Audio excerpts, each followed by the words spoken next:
Gas की problem हम बड़ों में जितनी कॉमन है उतनी ही कॉमन न्यूबॉर्न्स में है। न्यूबॉर्न्स में अक्सर जब भी गैस की शिकायत होती है तो हमें काफ़ी तकलीफ होती है एज पेरेंट्स, क्योंकि बच्चे को तो पेन हो ही रहा है, बच्चे को उसके कारण स्टमक एक होता है, बच्चे को डिस्कम्फर्ट होता है और उसके कारण न्यू पेरेंट्स को कितनी तकलीफ होती है वो तो मैं आपको बता ही नहीं सकती हूँ।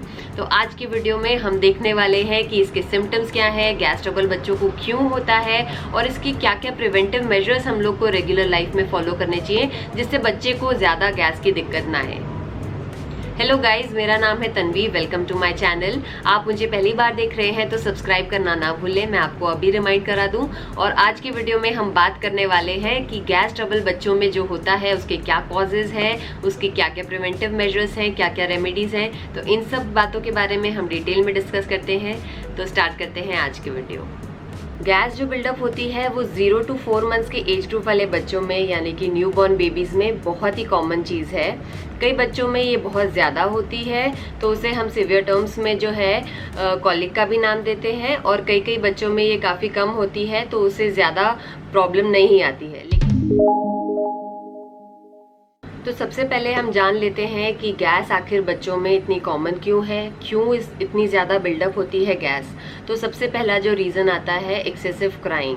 एक्सेसिव क्राइंग मतलब जो बच्चे काफ़ी ज़्यादा रोते हैं, यूजुअली जो काफ़ी ज़्यादा रोते हैं तो रोते टाइम पे वो जो एयर है वो सक कर लेते हैं, एयर भी उनके पेट में चली जाती है, इसके कारण जो है गैस बिल्डअप होना चालू हो जाती है।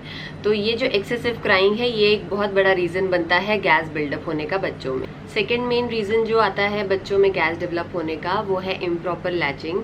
बच्चे क्योंकि बहुत छोटे हैं, उन्हें दूध पीना भी अभी अच्छे से नहीं आता है, वो धीरे धीरे प्रैक्टिस से दूध पीना सीखते हैं। तो जो शुरू का टाइम रहता है जब उन्हें सब चीज़ों की आदत नहीं होती है तो इम्प्रॉपर लैचिंग एक बहुत बड़ा रीज़न बनता है।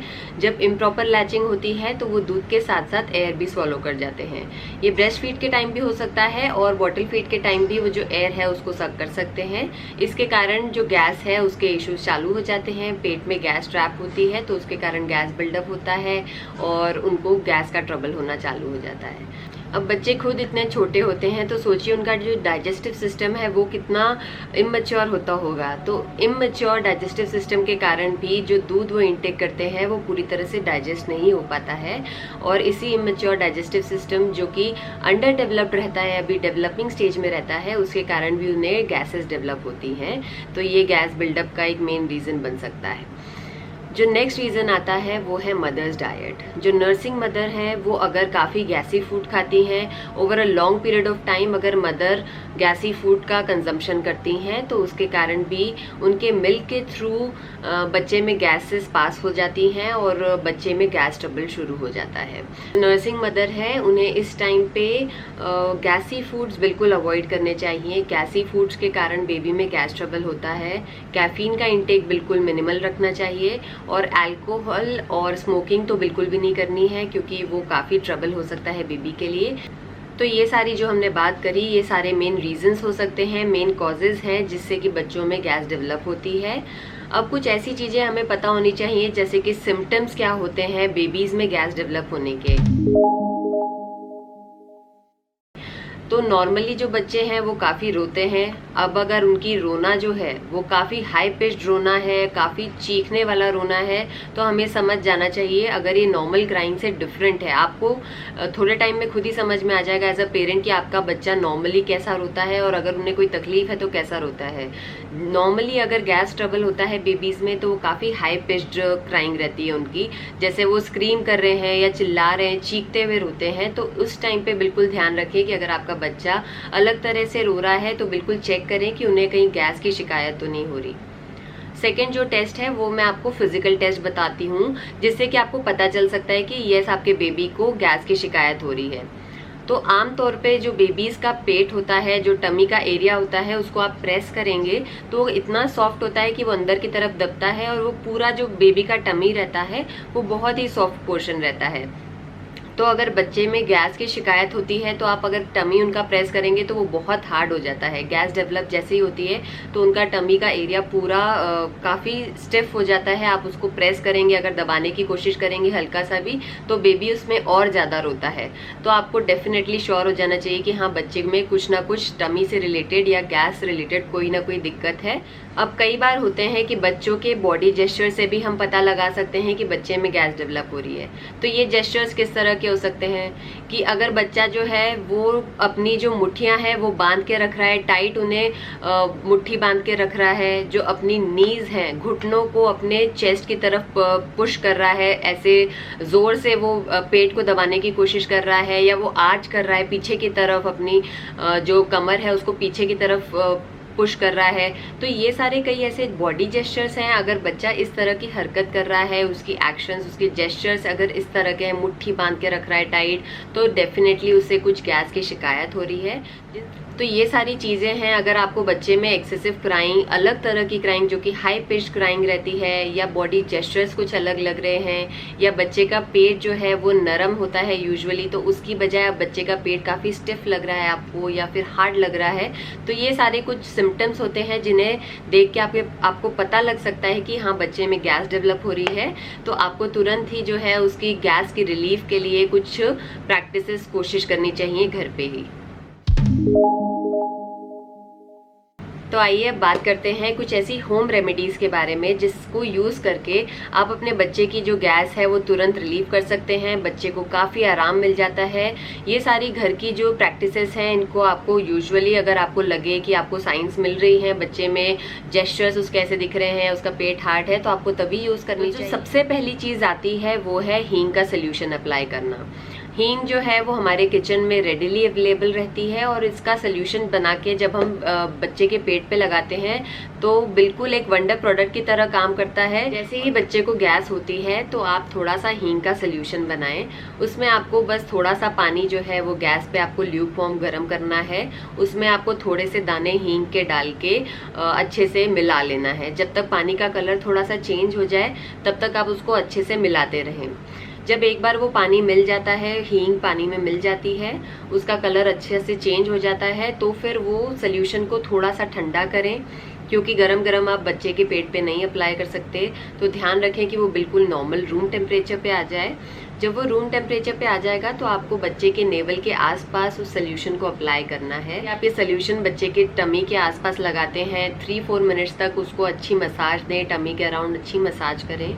तो अच्छी मसाज करने के साथ में हींग जो है वो अपना असर दिखाना चालू करती है। लगभग 5 से 10 मिनट के अंदर ही आप इसका रिजल्ट देखना चालू करेंगे। जो भी गैस है वो बच्चों की पास हो जाती है। अगर उन्हें मोशन होना है तो वो भी वो कर लेते हैं फटाफट। और जो हींग का सोल्यूशन है वो बेस्ट रेमेडी है किसी भी तरह की स्टमक एक या बच्चे में कोई भी जो गैस की प्रॉब्लम होती है उससे छुटकारा पाने के लिए हींग का सोल्यूशन बेस्ट रेमेडी है। सेकेंड होम रेमेडी जो मैं आपको बताना चाहूँगी वो है गरम सेक करना बच्चों के लिए। तवे के ऊपर आप कोई कपड़ा, कॉटन का कपड़ा गरम करके बच्चे को सेक कर सकते हैं। ध्यान रखें कि ये गरम कपड़ा डायरेक्ट आपको बच्चे की टमी पे नहीं लगाना है।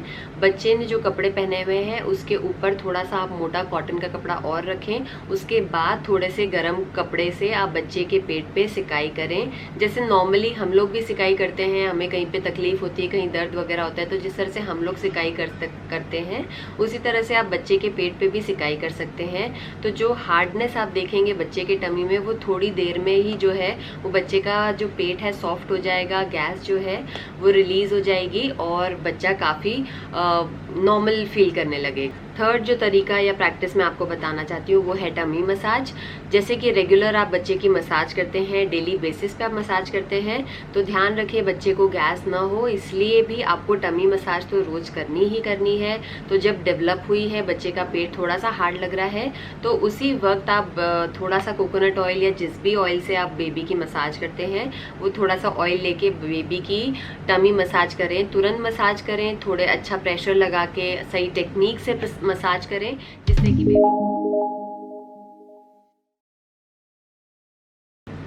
अब मैं आपके साथ शेयर करने वाली हूँ कुछ 6 ऐसे तरीके जो कि न्यूबॉर्न्स के लिए आपको यूजुअली करने ही चाहिए। डे टू डे लाइफ में न्यूबॉर्न्स के आपको करना चाहिए ये सारी चीज़ें, जिससे कि बच्चों में गैस ट्रबल हो ही नहीं।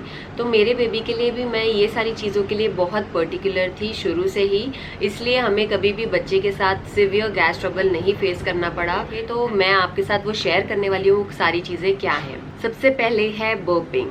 बर्पिंग इतना इम्पॉर्टेंट है बच्चों के लिए क्योंकि बच्चे जो भी दूध लेते हैं अंदर वो उसके बाद में वो लेटे रहते हैं, तो उन्हें जो गैस है जो ट्रैप होगी उनके पेट में, उसे निकालने का जो मौका है वो सिर्फ तभी मिलता है जब हम उन्हें बर्प कराते हैं। तो बर्प कराना न सिर्फ फीड के बाद में बल्कि इन बिटवीन द फीड्स भी आप बर्प देने की कोशिश करें।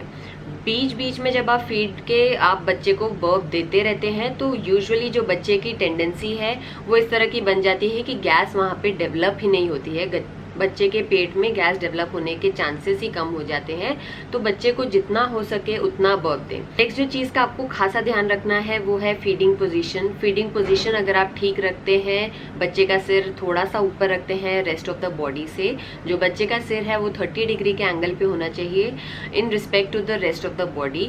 तो अगर आप इस तरह का बहुत सारा ध्यान रखते हैं जब भी फीड करना है, क्योंकि एवरी 2-3 आवर्स आपको बच्चे को फीड करना है through out the day and night, तो आप अगर इस बात का अच्छा ध्यान रखेंगे तो बच्चे को गैस की शिकायत नहीं होगी, बहुत कम होगी।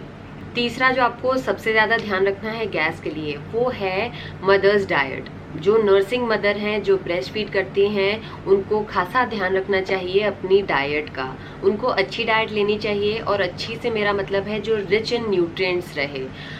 इसमें आप कोशिश करें कि मदर जो है वो गैसी फूड जितना कम हो सके उतना खाएं। जो भी हैवी दालें या राजमा या कैफीन इस तरह की चीज़ें होती हैं, इन चीज़ों का कंजम्पशन कम से कम रखें, क्योंकि जिन भी फूड से गैस बनती है वो गैस जो है वो मिल्क के थ्रू बच्चे में भी एंटर करती है। तो ये एक मेन रीज़न बनता है बच्चों में गैस होने का। तो कोशिश करें कि जो नर्सिंग मदर हैं वो गैसी फूड बिल्कुल अवॉइड करें। मदर्स डाइट के साथ में एक और चीज़ मैं जो मेंशन करना चाहती हूँ वो है अजवैन का यूज़। तो अजवैन जो होती है बहुत ही डाइजेस्टिव चीज़ है। नर्सिंग मदर जो है वो अजवैन को अपनी डाइट में ज़रूर इंक्लूड करें। हर मील के बाद में आप थोड़ा थोड़ा हाफ अ स्पून करके जैसे अजवैन का इंटेक कर सकते हैं गर्म पानी के साथ में। उससे जो भी आपने फूड खाया है वो अच्छे से डाइजेस्ट होगा, और कुछ भी गैस के जो ट्रेसेस होते हैं जो मिल्क के थ्रू बेबी के अंदर जाते हैं वो सब चीज़ें अवॉइड हो जाएंगी। फोर्थ जो इम्पोर्टेंट चीज़ है वो है टमी टाइम। टमी टाइम के बारे में मैंने आपको पहले भी बताया था।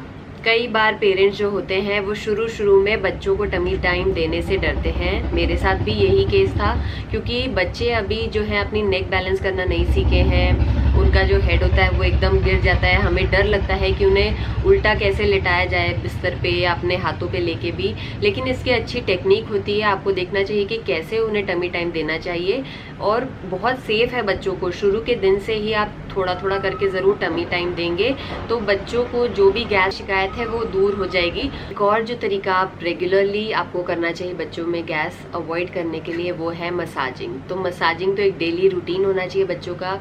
अगर आप पूरी मसाज बॉडी मसाज नहीं भी कर पा रहे हैं तो इंश्योर करें कि आप टमी मसाज जो है बच्चों की वो तो रेगुलरली रोज़ करें, जिससे कि बच्चों में कुछ भी अगर गैस होती है तो वो अच्छे प्रेशर लगा के आप उसको रिलीव करवा सके बच्चों को गैस से। आज के वीडियो में बस इतना ही। हमने सब चीज़ों के बारे में बात की, बच्चों में गैस ट्रबल से रिलेटेड सिम्टम्स हमने देखे, कॉजेस क्या क्या होते हैं, रेमेडी मैंने आपको बताई, और मोस्ट इम्पॉर्टेंटली हमने प्रिवेंटिव मेजर्स भी देखे जिन्हें हम रेगुलरली अगर फॉलो करें तो बच्चों में गैस की शिकायत जो है वो काफ़ी हद तक हम सबसाइड कर सकते हैं। आपको वीडियो अच्छी लगी है तो लाइक करना मत भूलें। ऐसी इन्फॉर्मेटिव वीडियोस देखने के लिए बच्चों से रिलेटेड सब्सक्राइब करें मेरे चैनल को, और मैं देखूंगी आपको मेरी नेक्स्ट वीडियो में। Till then stay happy, take care of yourself and bye bye.